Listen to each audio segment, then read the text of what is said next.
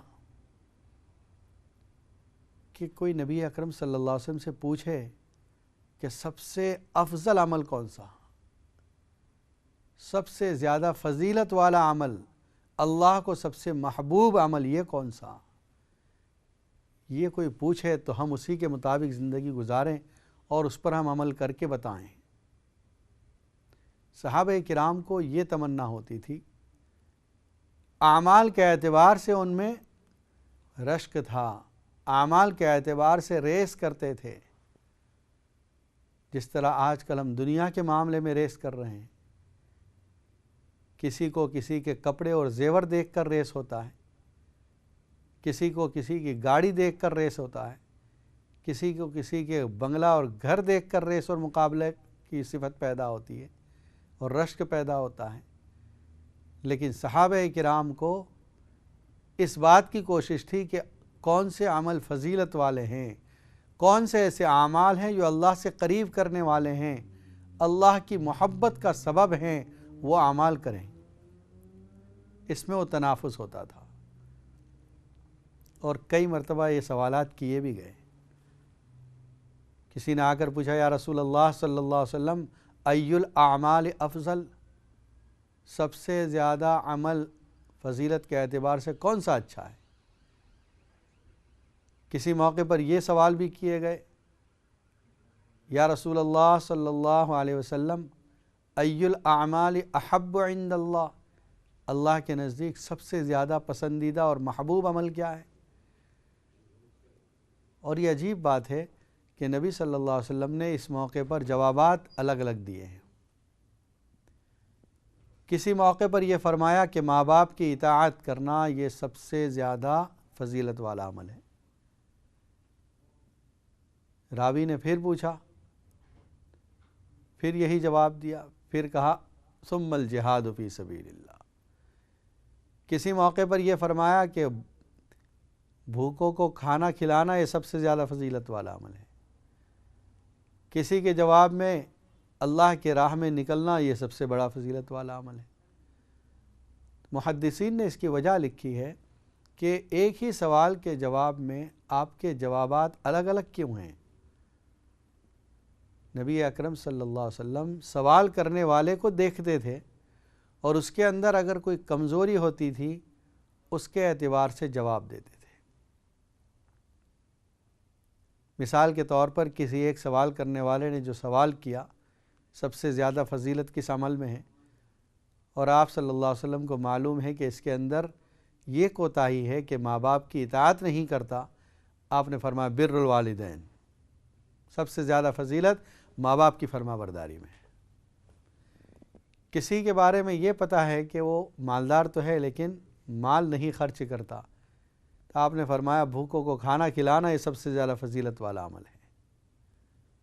کسی کے بارے میں یہ پتہ ہے کہ اس کو بزدلی ہے، نکلنے سے اور راہ خدا میں قربان ہونے سے ڈر رہا ہے، اس کو کہا کہ اللہ کے راہ میں نکلنا یہ سب سے زیادہ فضیلت والا عمل ہے۔